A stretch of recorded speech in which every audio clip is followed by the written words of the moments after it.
ciencia y la salud. Tenemos para ello a 3 ponentes. Tenemos a Marcos Cueto. Marcos Cueto es historiador de la ciencia y medicina, que ha trabajado en América Latina y ha trabajado en América Latina la salud.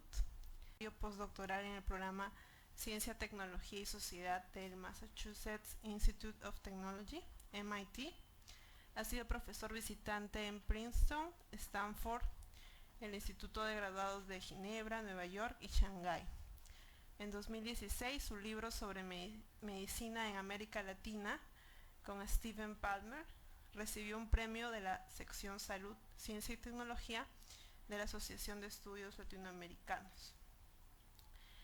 También tenemos a Patricia Palma, que es doctora en Historia de América Latina por la Universidad de California, Davis. Es historiadora chilena especialista en Historia de la Medicina en América Latina e Historia Moderna del Perú. Su manuscrito del libro estudia el pluralismo médico en Perú, centrándose en la medicina china, la homeopatía, la venta de remedios secretos en el país. Su proyecto actual estudia la presencia de la diáspora china en el sur del Perú entre 1900 y 1950 y sus vínculos regionales y transnacionales. Lizardo Seiner es doctor en Historia por la Universidad de Grenoble, Francia, con una tesis sobre el rol del Estado en la reconstrucción del sur peruano tras el gran terremoto de 1868. Es magíster en Historia por la Pontificia Universidad Católica del Perú, con una tesis sobre el desarrollo de la meteorología como ciencia en el Perú entre los siglos XVIII y XIX. Especialista en investigaciones en Historia Ambiental Peruana en varias universidades del Perú. Su última publicación, Cipólito Unanue, Observaciones sobre el clima de Lima, de 1806. Muy bien, entonces damos paso primero a Marcos Cueto, por favor. Buenas tardes. Hace un par de días nos reunimos con Patricia y Lizardo y quedamos en que yo iba a hacer como una presentación general y después ellos a hablar cosas más específicas de sus experiencias como investigadores, en el caso de Lizardo en Historia de Tecnología, Historia de Ciencias Exactas, él lo va a explicar mejor. En caso de Patricia, de Historia de la Salud. Yo, antes de hablar de aspectos metodológicos generales, quería empezar con una pregunta básica, quizás que está en la base de nuestra reunión, que ¿qué es la historia de la ciencia? ¿No? Que es una pregunta que ha cambiado. Hasta los años 80, para muchos investigadores del mundo, la historia de la ciencia era la historia del conocimiento racional sobre la naturaleza y los seres humanos. Pero desde los 80, inclusive los 70, con todo este surgimiento de la historia social que hubo en todo el mundo, la historia de la ciencia ha sido también la historia del conocimiento no racional, ¿no?, sobre la naturaleza y los seres humanos. Por ejemplo, ha habido mucha atención, no eran parte de las élites profesionales universitarias, ¿no?, al saber de los curanderos, por ejemplo, en el caso del tema que estudia Patricia, los médicos chinos, de la población en general sobre, digamos, epidemias, sobre terremotos, sobre otros fenómenos de la naturaleza, y eso ha sido también incorporado como historia de la ciencia. También ha sido incorporado cómo es de que esos saberes o esas prácticas llegan a tener relevancia en la historia, ¿no? Entonces las alianzas que se hacen entre grupos de personas, sean especialistas o no, con el poder, por ejemplo, ha sido otro de los grandes temas que ha preocupado a muchos historiadores de la ciencia. Entonces, como menciono así brevemente que desde los años 80, creo yo, la historia de la ciencia ha estado muy influenciada por la historia social y por temas de la historia social que van más allá de estrictamente estudiar a un grupo de profesionales, a una élite de universitarios, y que de alguna manera nos emparenta más con la historia social y las ciencias sociales.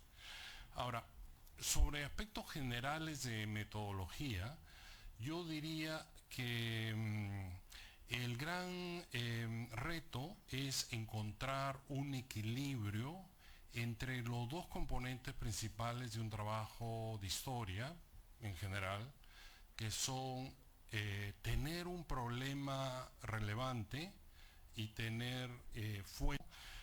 Hace varios años, cuando era estudiante, tuve la oportunidad de hablar algunas veces con Alberto Flores Galindo, y él hablaba de que eso era lo principal de un buen trabajo de historia, ¿no? Tener un problema historiográfico nuevo y presentar unas fuentes nuevas, ¿no? Y voy a referirme a esos dos y a la necesidad de mantener un equilibrio entre los dos, porque como sabemos, la mayoría de las veces los historiadores nos encontramos en las fuentes con una variedad de información, ¿no?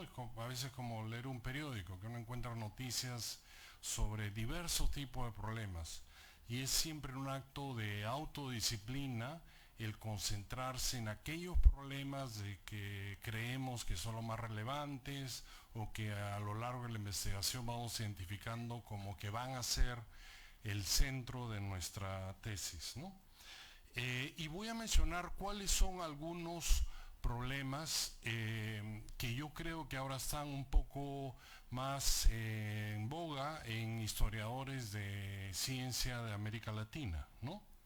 En general creo de que en los últimos 20 años quizás ha habido como mucho énfasis en la idea de recepción, en la idea de cómo en los países latinoamericanos se recibe, se adapta, se negocia con paradigmas científicos que pueden haber sido elaborados en el exterior, ¿no?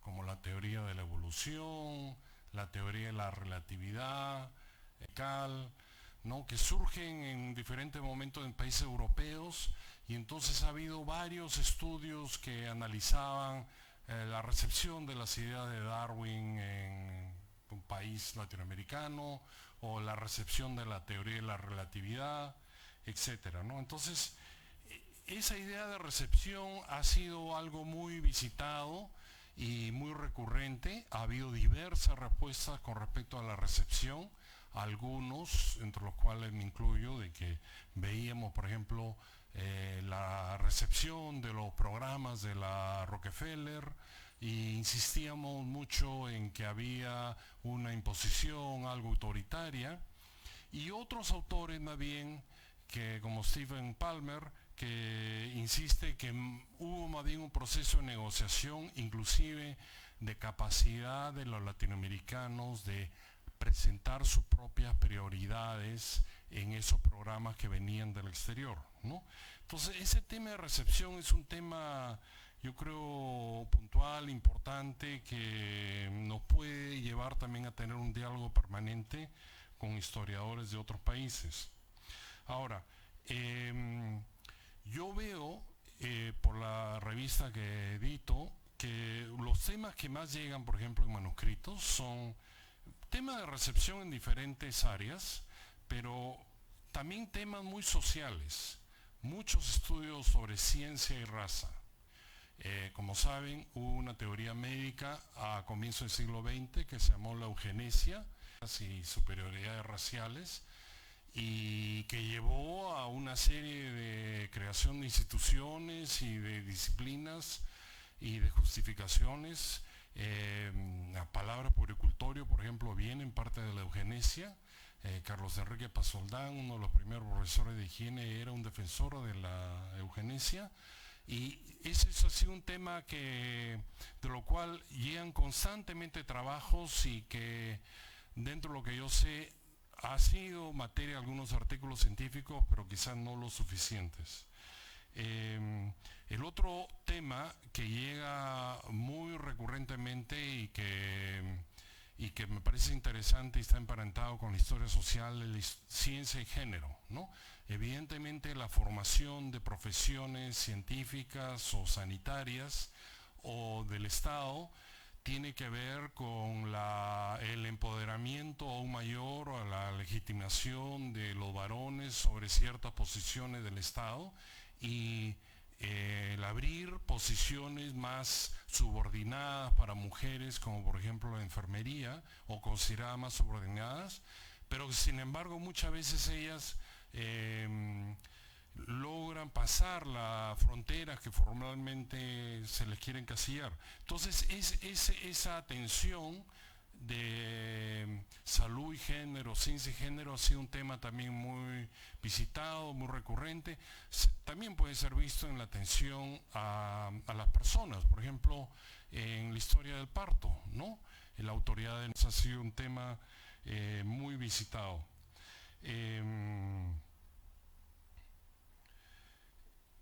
Y ahora, yo quería mencionar dos temas porque de lo que vengo escuchando de la reunión de hoy me parece que son dos temas que tienen interés por lo menos en varios de los ponentes, ¿no? Que son los procesos de institucionalización y de profesionalización, ¿no? Y me parece que eso puede ser como una buena estrategia para comenzar un estudio, inclusive hacer una tesis en historia de la ciencia o la tecnología. La institucionalización de organismos específicos, sean en el Estado o en otro lugar, ¿no? De algunas profesiones. Yo confieso que muchos de mis propios estudios abarcaban periodos amplios, abarcaban varias instituciones, pero no son estudios en profundidad de la Dirección de Salubridad que se habló hoy, de los hospitales también que se habló hoy, de los ingenieros sanitarios, de varios temas que requerirían un estudio más detallado y que podrían ser la materia de un estudio, ¿no? Y me parece que es importante tener, así sea que cambie, un problema, un tema, un argumento, una interpretación que vaya más allá de lo descriptivo, ¿no? Como sabemos, un trabajo, o empezar a partir de un problema historiográfico, ¿no? Por ejemplo, uno de los temas más discutidos en la historiografía reciente es la relación salud y género. Yo voy a tratar cómo se dio este asunto en el momento tal, en el Perú de ese momento, ¿no? Entonces yo creo que ir hacia esa formulación de los problemas como problemas historiográficos que vayan más allá de lo descriptivo es quizás un desafío que tenemos hacia adelante. Y estos problemas de institucionalización y de profesionalización creo que puede estar vinculado a un problema de fuentes, porque mencioné al comienzo que había que tener un equilibrio entre problema y fuentes, ¿no? Como también muchos de ustedes saben, los archivos parece a veces que fueran hechos contra el historiador de la ciencia, ¿no? Como es obvio, fueron hechos para conservar información económica o a veces política, generalmente política también, pero no de otras dimensiones del saber. Pero hay como estrategias de llegar a esa documentación, ¿no? Por ejemplo, me dio mucho gusto en la presentación de la mañana sobre el seguro social que hablasen de que hay tanto material, inclusive hay un archivo sobre eso, ¿no?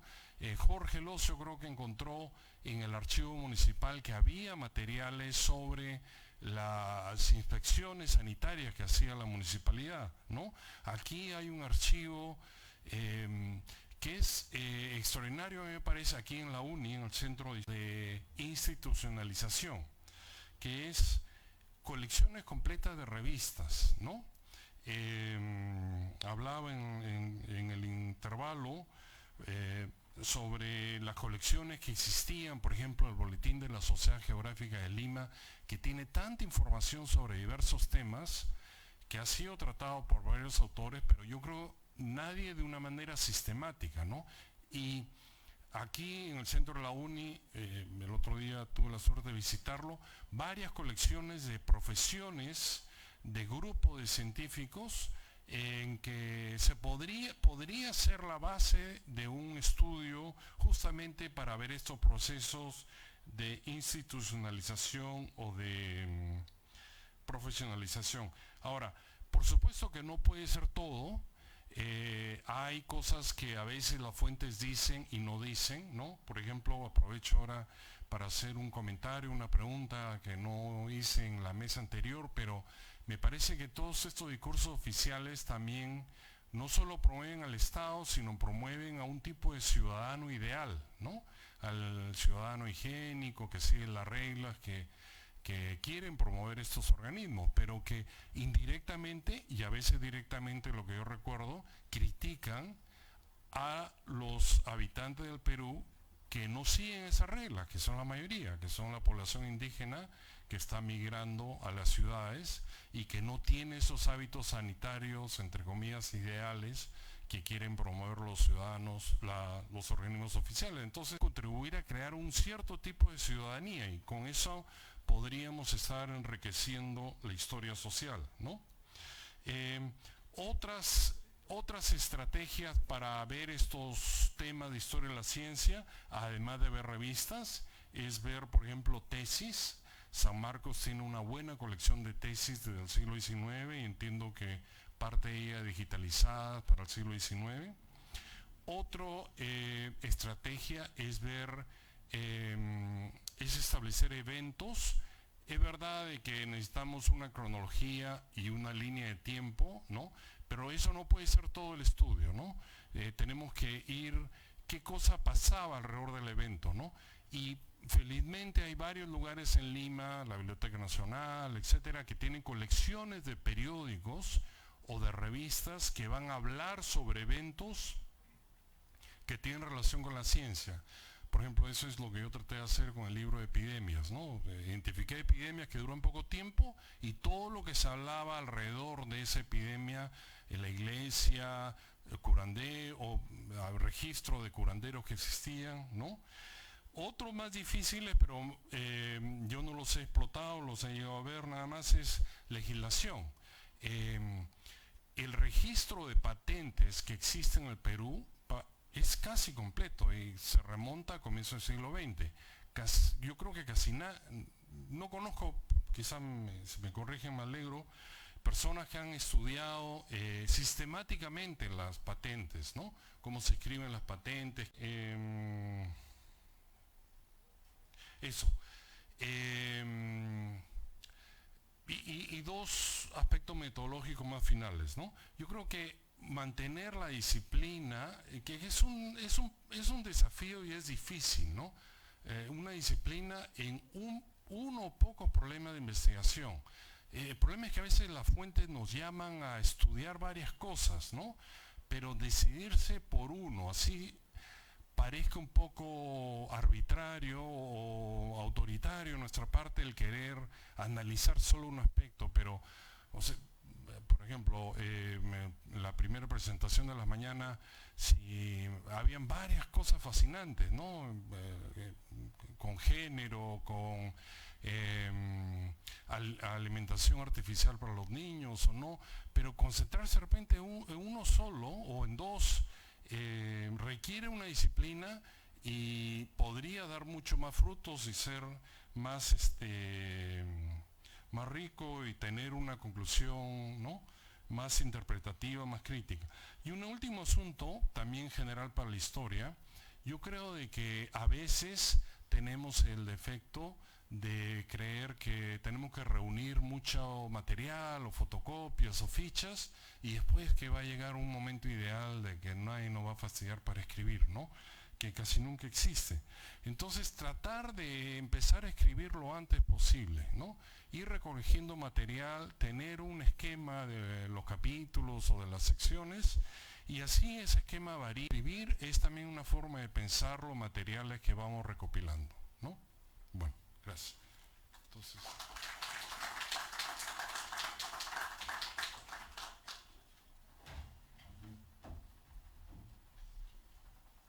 Bien, invitamos a Patricia Palma.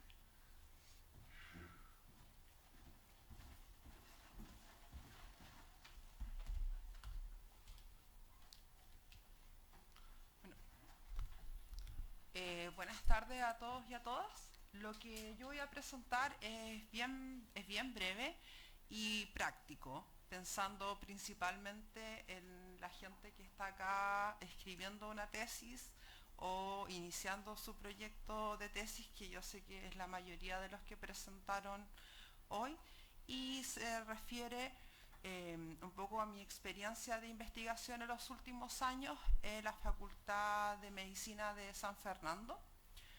La mañana Pamela nos habló un poco de ello.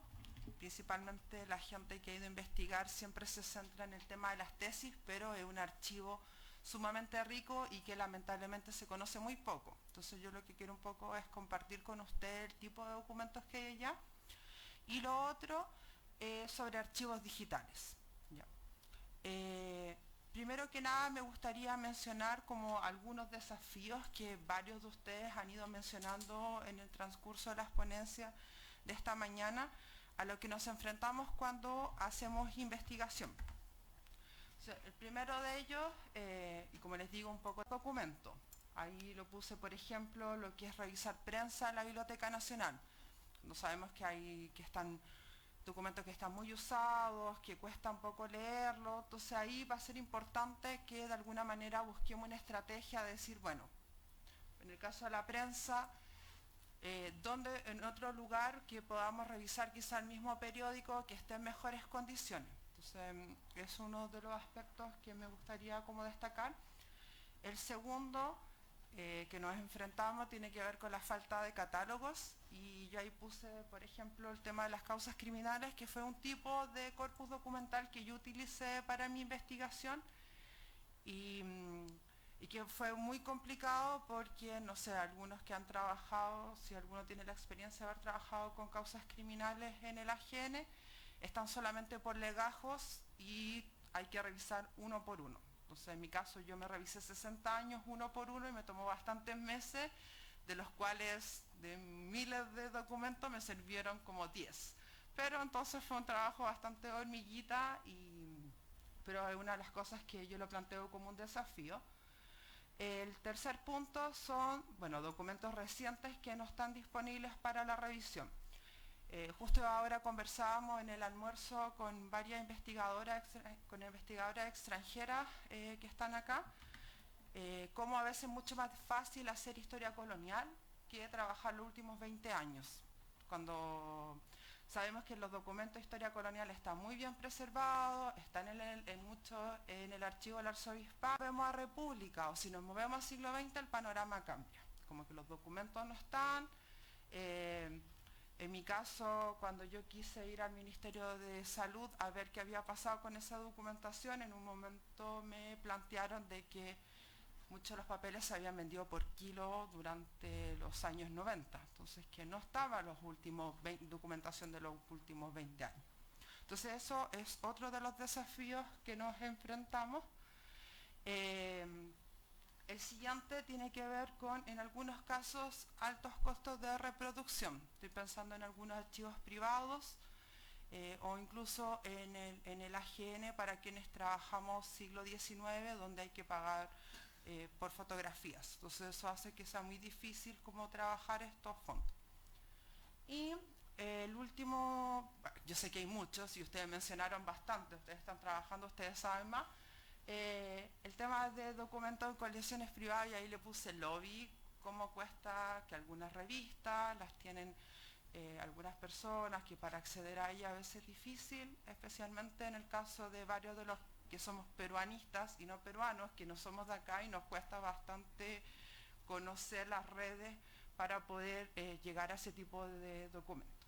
Pero lo bueno, para que no sea todo como terrible y desalentador, es que aún hay muchos temas que merecen y que deben ser analizados y que sin duda podemos contribuir desde nuestra investigación. Entonces eso es como la parte positiva.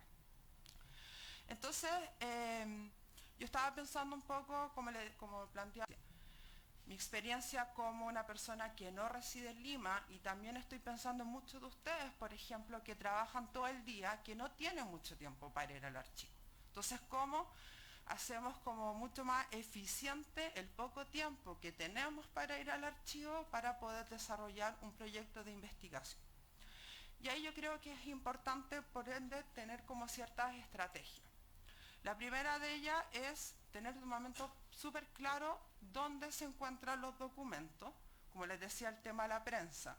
Bueno, la Biblioteca Nacional, por supuesto que tiene muchos libros, pero en mi experiencia yo revisé la mayoría de los periódicos en el archivo, la biblioteca del Archivo del Congreso, que era mucho más rápido, que estaban casi los números completos y se podía sacar fotografías gratis. Entonces eso un poco lo va generando el expertise de ya empezar a saber como el datito de quién te dijo que dónde estaba el mejor archivo para hacerlo más rápido.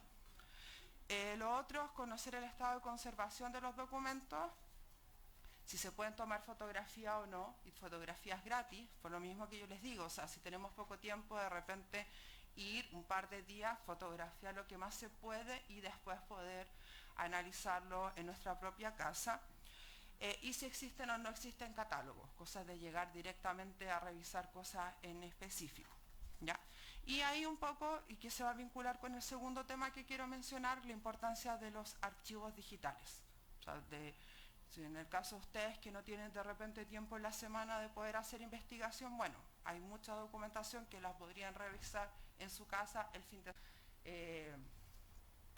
Entonces, lo primero del primer punto es sobre el archivo histórico de la Facultad de Medicina. Tuve la oportunidad de estar varios meses haciendo investigación, porque fue el principal como corpus documental de mi tesis doctoral. Y también gracias a mi curiosidad de ir metiéndome y abriendo puertecitas, como de encontrar nuevos documentos y nuevas fuentes. Como señalaban hoy día en la mañana, lamentablemente el año pasado, o este año no recuerdo, sufrieron de un incendio, no se quemó nada, eso ha sido muy bueno, pero la revisión se torna un poquito más engorrosa ahora porque hay que tener muy claro lo que uno quiere revisar para que la encargada lo lleve a una sala aparte. Pero se puede seguir revisando, y lo que me comentaron de la Biblioteca Central de San Marcos es que están intentando cambiarse de lugar y que prontamente debería normalizarse, así que esperemos que eso suceda pronto. Lo bueno es que tienen catálogos de fondos, no tienen catálogo online, después yo les quiero mostrar, a ver, acá. Pero sí tienen una descripción documental de los documentos que está hecho a mano, que de alguna manera ayuda bastante a orientarse. Y retrocedo. En general están en muy buen estado de conservación los documentos y fotos gratis, que eso no es menor cuando uno necesita ir a revisar hartas cosas, que se pueda fotografiar sin costo siempre ayuda. ¿Qué tipo de documentos hay disponibles y por qué parto con porque son principalmente de mitad del 19 hasta quizá mitad del 20? Ustedes sabrán que la Facultad de Medicina era la única que había en el país, lo había mencionado en la mañana. Por ende, la Facultad de Medicina concentra información de todo el país, no solamente de Lima, ¿ya? Es una de las principales características. Por ende, si ustedes están interesados en hacer quizá una historia regional, perfectamente pueden hacerla desde la documentación que hay en la Facultad de Medicina. Los documentos que se conocen más, bueno, son las tesis de pre y posgrado en medicina, que les voy a mencionar después lo de la digitalización del siglo XIX, pero están disponibles online. Obviamente que hay revistas especializadas, pero ya acá, y quizás está la parte más rica y que menos gente ha trabajado, es con los manuscritos, con la documentación que generó la facultad. Están las actas de la Facultad de Medicina completa desde su fundación en el año 1856. Están todos los documentos recibidos por delegados de todo el país que le escriben al decano. Por ende, ustedes se pueden hacer una idea bastante cercana de la situación de la salud en diferentes provincias del país, desde, insisto, 1856 hasta... Yo trabajé hasta 1940, pero yo sé que las cajas de documentos continúan hasta el día de hoy, o al menos hace un par de años. Los documentos enviados a los delegados de la facultad en todo el país, los expedientes de titulación, que también temas de género, o trabajar, mi pregunta aquí iba dirigida a Nacheli, cómo de alguna manera la gente de diferentes provincias llega a Lima a estudiar y después retornan a sus ciudades. Informes de comisiones al decano. ¿De qué trata esto? Hay, por ejemplo, en el caso de las epidemias, generalmente la Facultad de Medicina armaba una comisión investigadora que se dirigían a diferentes partes del país y después emitían un informe. Entonces hay informes bastante interesantes sobre aspectos importantes de salud, desde 1890 a 1903, y lo que son notas e informes. Entonces hay una documentación sumamente rica sobre, como les digo, epidemias, políticas de salud, información sobre curanderos, títulos médicos, medicamentos, estado sanitario de la población del país, o sea, lo que se le ocurra relacionado con medicina lo pueden encontrar ahí, especialmente en la parte como de manuscritos. Yo puse un ejemplo que es un documento enviado de un delegado de una parte del país al decano contando cómo estaba la situación en su ciudad en determinado momento, ¿ya? Y como les digo, está también la parte de esta descripción documental que, si bien no está digitalizada, sirve como una guía importante que les puede como servir. Y el segundo tema que quiero mencionar tiene que ver con colecciones digitales. En los últimos se ha dado inicio a una serie de iniciativas para digitalizar diferentes tipos de fuentes. Voy a partir primero con las que se han hecho en el extranjero y después al final voy a mencionar como los proyectos más locales. Existen estos tres repositorios, que es de Internet Archive, de Halsey Track Digital Library, y bueno, me imagino que muchos los conocen, que es Google Books, que se complementan entre sí, que han digitalizado una serie de libros y de folletos desde el siglo, principalmente el siglo XIX, hay cosas de inicios del siglo XX, y que si bien no todos están disponibles para su descarga, sí, y esto es lo que ayuda mucho, tienen buscadores. O sea, si ustedes andan buscando, por ejemplo, una epidemia X, ustedes pueden poner la epidemia y al menos van a saber que en ese volumen hay información respecto a la epidemia, en la página no sé tanto, entonces después ya ustedes pueden ir a una biblioteca y buscar directamente como esa información y les va a ahorrar muchísimo tiempo, ¿ya? Lo que yo voy a presentar ahora sobre archivos digitales se ha escrito harto en el último tiempo. Yo me voy a centrar directamente en el tema de salud. Lizardo va a hablar un poco más sobre el tema de la ciencia, pero les recomiendo, si están interesados en estos recursos digitales, en el mes de abril apareció en esta enciclopedia un muy buen artículo del historiador José Raga sobre recursos digitales y todo que hay. Es un artículo que está cerrado, pero el autor me permitió dejar su correo, que me dijo que si a alguien le interesaba el artículo, le escribiera y él se los mandaba por PDF porque están en una base de datos cerrada, ¿ya? Entonces yo me voy a centrar netamente en lo que son temas de salud para esta presentación. Entonces acá les puse algunos ejemplos con Google Books de estos folletines y de revistas que están completas digitalizadas.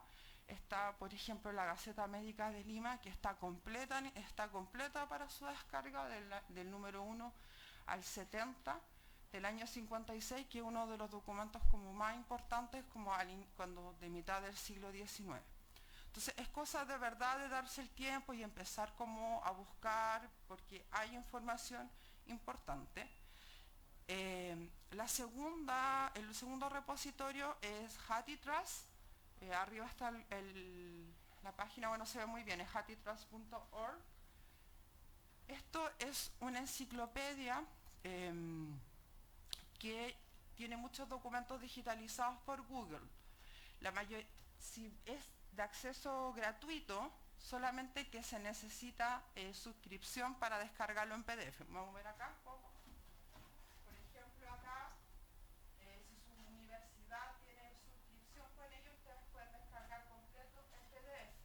Pero si en caso que no lo tengan, no hay problema. Igual lo pueden revisar completo en la página web. Si ustedes acá se fijan, este libro que tiene 438 páginas. Ustedes las pueden revisar completas en la página web.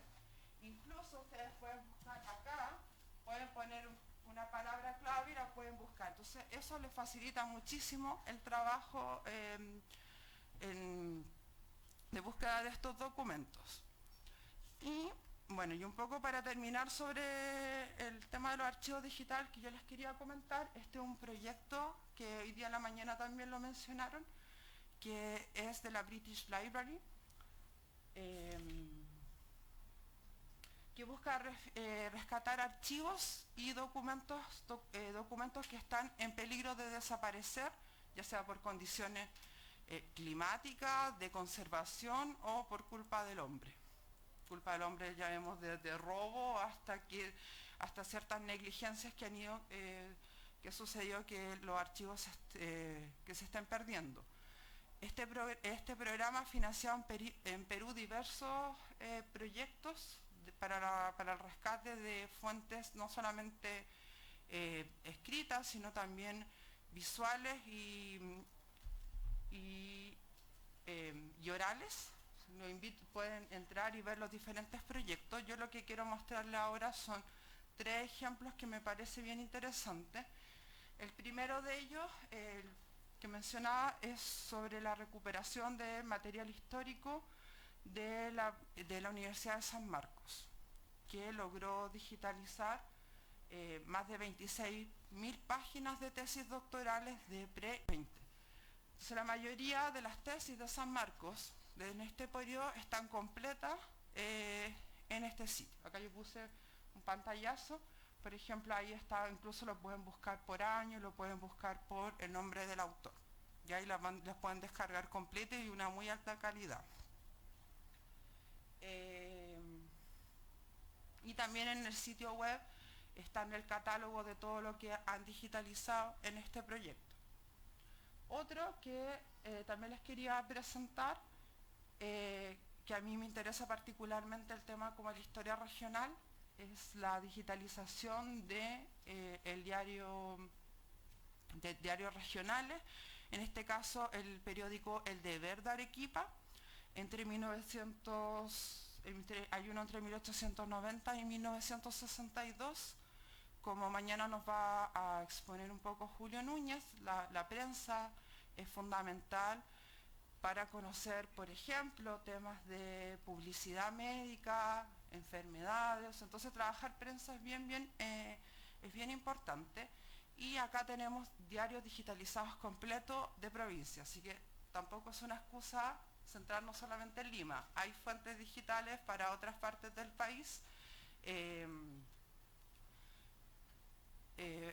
Hay también el archivo, también se ha digitalizado sobre el archivo arzobispal de Huacho, un proyecto bastante que se lleva a cabo en los últimos años. Y este que es uno de los más nuevos, que es la Sociedad de Beneficencia de Lima. Como mencionaba en la mañana, creo que fue Pamela, no lo recuerdo, es muy caótico hasta hace un par de años trabajar en el archivo de la Beneficencia Pública de Lima. Sin embargo, en los últimos años, gracias a este proyecto, si bien no están digitalizados los documentos, sí hay un catálogo al menos de lo que hay, y eso ha sido como un gran avance y se está trabajando hacia la digitalización. Entonces, si alguien está interesado en trabajar, por ejemplo, en este archivo, como que puede revisar con anterioridad el catálogo y ya ir directamente a pedir el documento que necesita. Sin embargo, no solamente hay proyectos en el extranjero, yo les quería presentar un poco estos 3 proyectos que quizás se conocen menos acá, sino que también, bueno, el Archivo General de la Nación anualmente digitaliza 500.000 de páginas, pueden encontrarlo ahí en su repositorio digital. Universidades vienen haciendo un poco lo mismo. Acá tenemos el del Instituto Ribagüero, de la Biblioteca del Ribagüero. La UNI también tiene como un archivo digital interesante.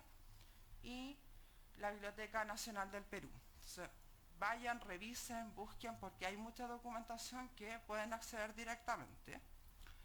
Y para terminar, quería volver un poco al tema de la importancia de conocer los archivos y qué tipo de documentos albergan.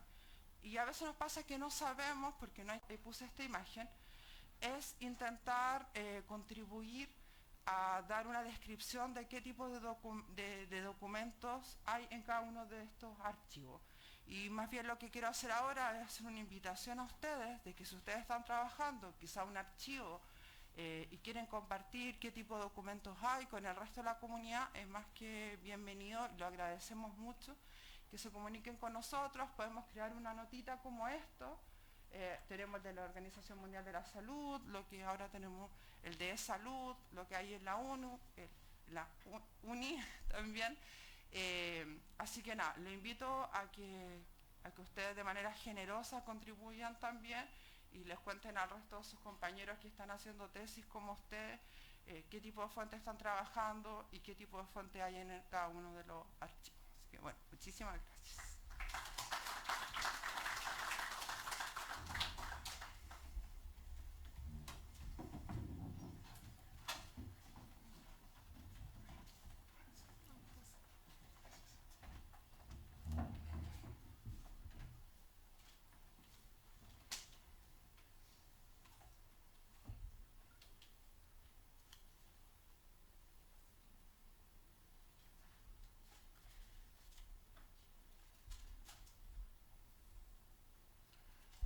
Bien, buenas tardes. Antes que nada, mi agradecimiento a los organizadores, doctor López Oria, a Marcos, al grupo entusiasta de alumnos que siempre en esta aproximación que se puede hacer al tema de la historia de la ciencia y la tecnología, quería compartir con ustedes dos casos, ¿no?, que por distintas razones más que toparme con ellos, llegué a ellos. Y uno de ellos corresponde a lo que se puede hacer con una mirada de la historia de la técnica, pero en vinculación con la empresa. Es decir, se describía cuáles eran las limitaciones que hay en los archivos, pero también hay mucha documentación que no está catalogada, menos ordenada. Y hablo básicamente de la enorme responsabilidad que tenemos como historiadores para presentar proyectos para ordenar archivos empresariales. Y de ahí se deriva el primer caso que quería compartir con ustedes, ¿no? A mediados de los años 90, una empresa, La Pureza, una empresa que hoy día podría no tener mayor relevancia y ser un nombre más, decidió hacer una investigación histórica. Y esta empresa, La Pureza, era una empresa que venía incluso antes de la guerra con Chile. Y el objetivo de la empresa era buscar cuáles eran los orígenes de su producto más emblemático, una gaseosa que para otras generaciones nos puede resultar algo conocida, que era Pasteurine. Y Pasteurine en su momento fue una bebida gaseosa. Entonces el encargo de la empresa era ver dónde estaba el registro inicial de la marca Pasteurine. Gracias a la disponibilidad de la información que tenía la propia empresa, llegué a un libro de caja de 1907.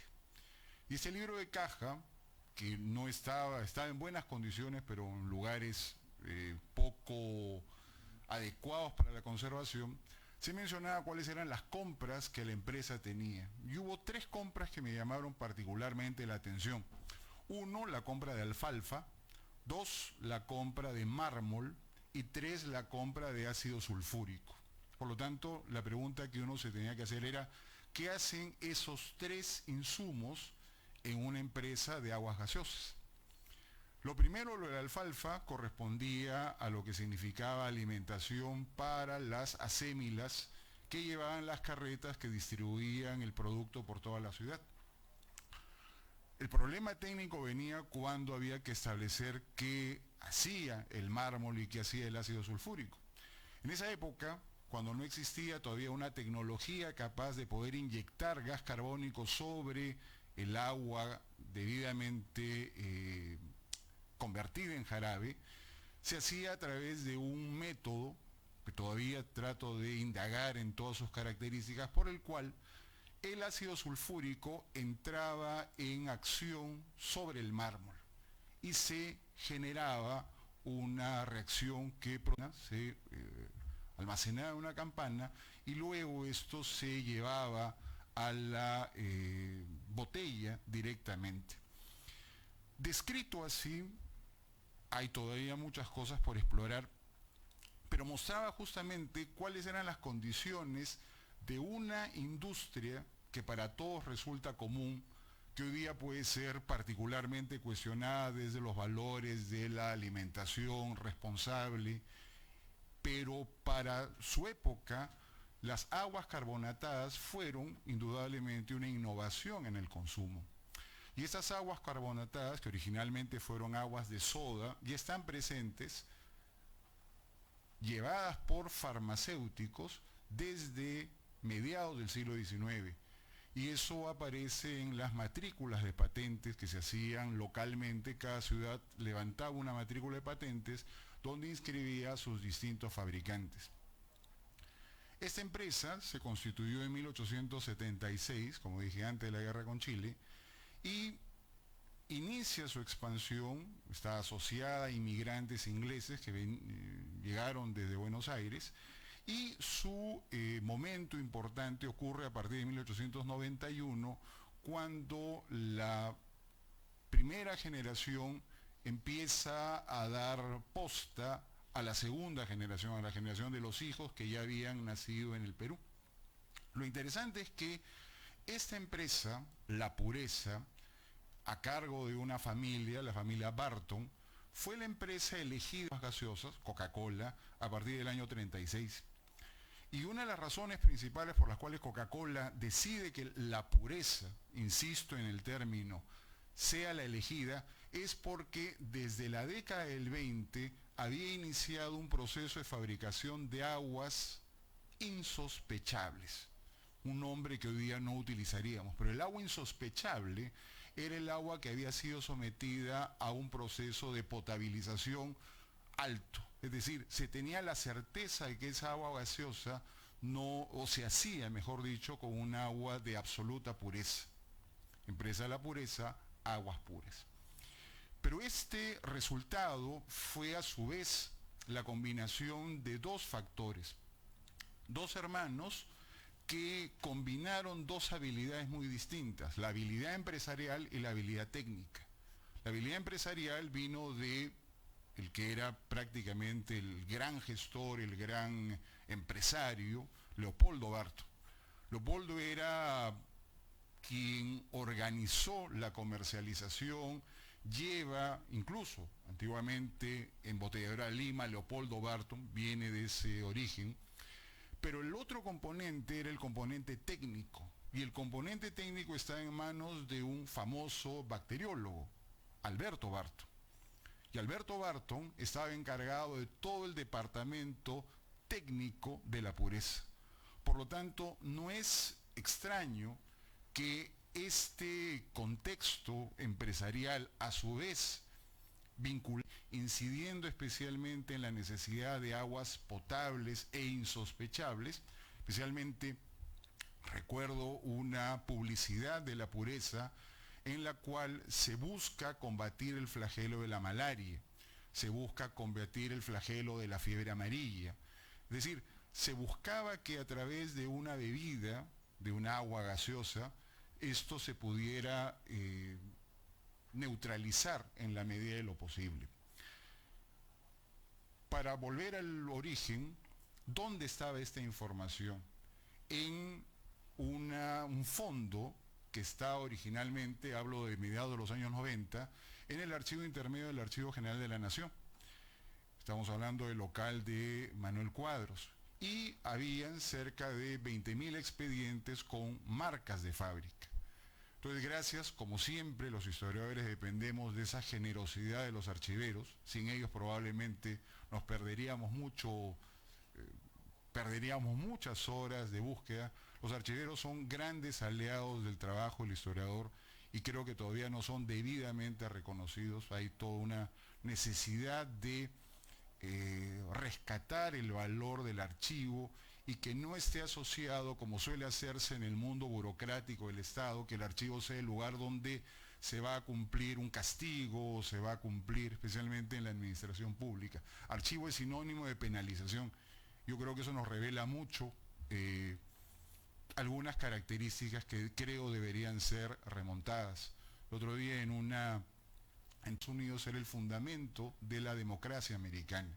El acceso libre al documento, el acceso libre a la información, creo que define justamente uno de los aspectos principales de un país en pos de su aspirado bicentenario. Y estas marcas de fábrica, donde están los expedientes ante la Dirección de Fomento del Ministerio de Fomento, mostraron justamente una cosa muy interesante, las etiquetas originales que la empresa elevaba al Estado para su reconocimiento. Y de ahí venía la autorización MR, marca registrada. Es decir, a través de este caso de la pureza uno puede entrar a una reflexión sobre cómo la historia de la técnica en el Perú, en este momento, tal como la cultivamos, todavía no hay una cantidad suficiente de fuentes que nos permita hacer una historia de la técnica pura. Tenemos que combinar aproximaciones que vengan desde la historia de la empresa, la historia del Estado, la historia de la salud. Es decir, ese diálogo interdisciplinario es absolutamente indispensable para seguir haciendo marchar algo que todavía hay que transitar mucho.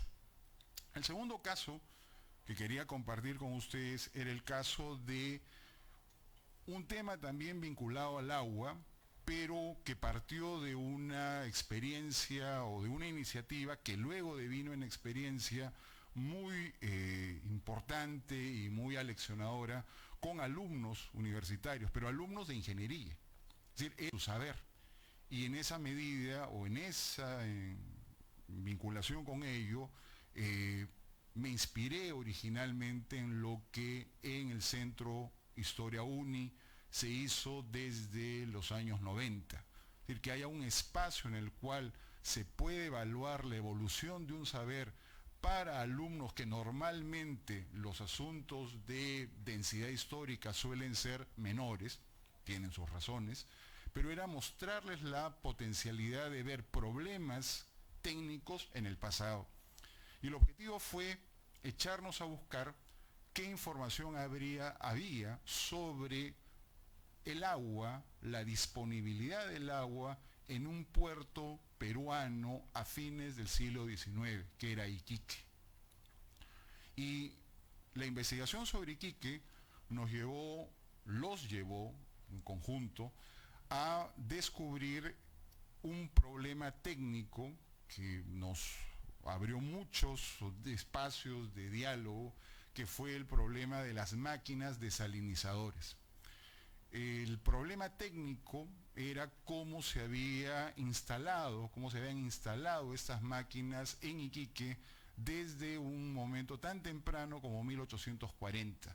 Los registros muestran que ya habían máquinas desalinizadoras en Iquique desde 1840, que producían alrededor de 180 galones diarios de agua potable.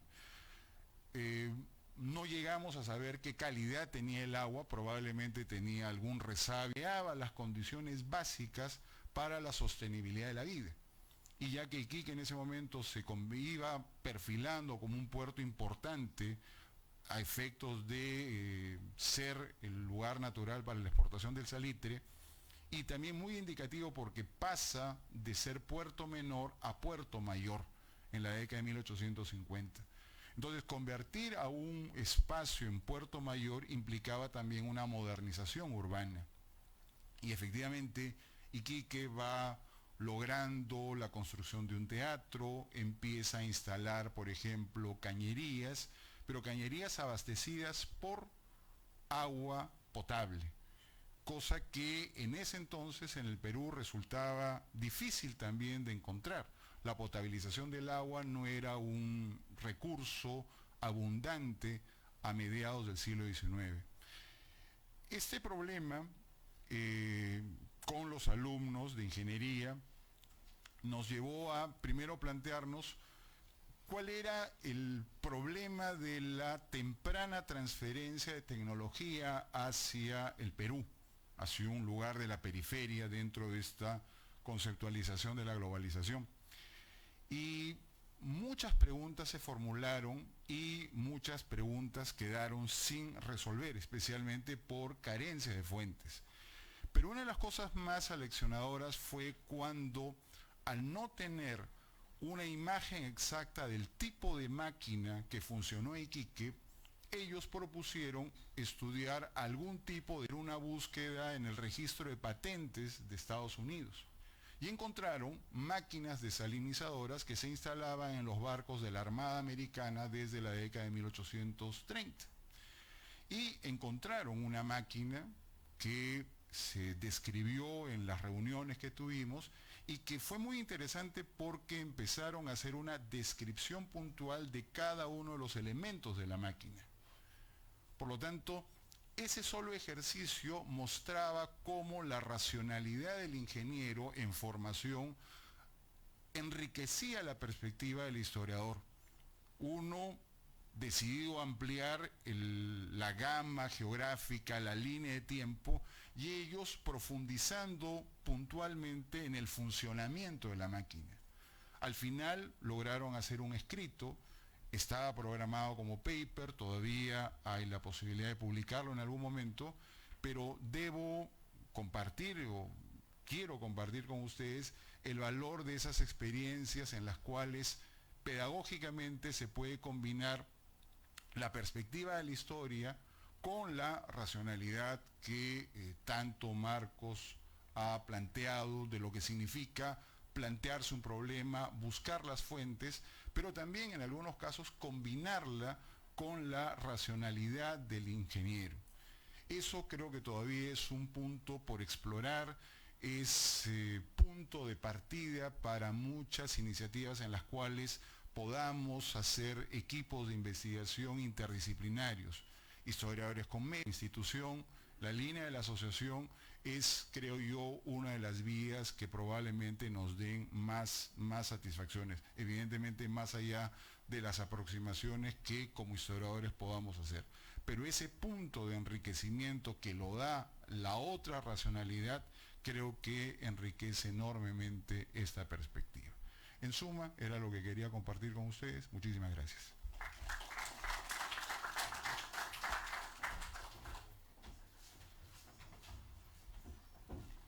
Muy bien, pasamos a la ronda de preguntas. Solo 3 preguntas, por favor, que estamos contra el tiempo.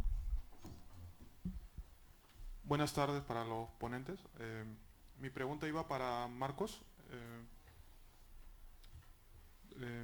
Hacer una historia de las ciencias sociales en el Perú, una historia de la antropología, una historia de la sociología, ¿entraría dentro del campo de la historia de la ciencia? Sí. ¿Otra pregunta?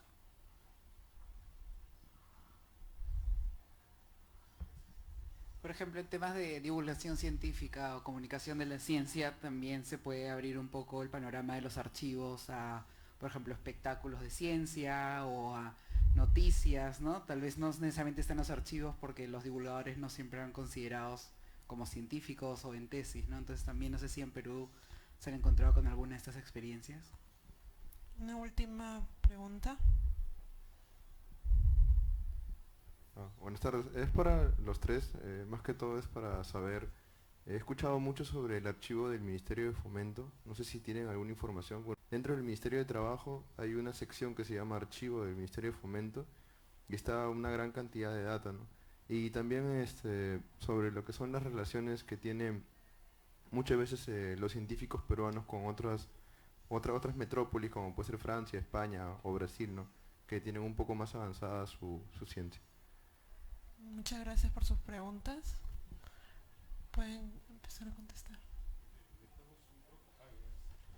Sí, la historia de antropología y sociología sí entra en historia de la ciencia. Hay en los últimos años grandes trabajos de de esas áreas, ¿no? Hecho por historiadores de la ciencia. Las principales revistas de historia de la ciencia tienen una sección de historia de las ciencias sociales. Más aún si se piensa que muchas de estas ciencias sociales nacieron de otras disciplinas, ¿no? O sea, por ejemplo, los primeros estudios una parte de los estudios de antropología los hace Carlos Monge Medrano, que era médico, que había estudiado antes en la altura y después va al Instituto Indigenista, al Ministerio de Trabajo y publica varios estudios con la idea de asimilar, incorporar a la población indígena, sobre todo del altiplano y de otras regiones de la sierra, ¿no? Y después ya es más bien en los 60 y 70 que se forma una profesión propiamente dicha y Valcárcel mismo, ¿no? Entonces, definitivamente que sí. Y la historia de la antropología puede ser enviada a una revista de historia de la ciencia sin ningún problema, ¿no? Sobre divulgación, es un asunto muy interesante y muy importante, ¿no? Hay un autor francés que todavía está vivo, que es Bruno Latour, que tiene varios estudios, o tiene un estudio clásico sobre Pasteur, ¿no? Que ha sido pues un modelo para varios estudios en que la idea de él es que Pasteur no solamente descubre la teoría del germen de la enfermedad, sino que invierte mucho esfuerzo en presentar de una manera ejemplar sus experimentos y en convencer a diferentes auditorios de la trascendencia de su trabajo, ¿no? Tiene un discurso para los clínicos, otro para los sanitaristas, otro para los políticos, ¿no? Entonces, bueno, un historiador brasilero, Jaime Benchimol, llevó esa idea ya a cómo muchos científicos de renombre también invierten mucho en medios de comunicación, ¿no? Un estudio de Juan, por ejemplo, que estudia Raúl Patruco, que era un profesor de Cayetano Heredia, que fue uno de los primeros que estudió el SIDA, invierte mucho tiempo en hablar y en justificar su posición ante los medios de comunicación, ¿no? En los años 80. Entonces, sí, ¿no? Del Ministerio de Fomento, yo lamento mucho, no puedo decir algo, quizás aquí mis colegas o alguien. Sí, te agradezco, porque era algo que iba a mencionar de paso. Es verdad de que ha habido muchos estudios sobre la recepción, pero en los últimos años ha habido como un giro de estudiar lo que se comienza a llamar la circulación del conocimiento, ¿no?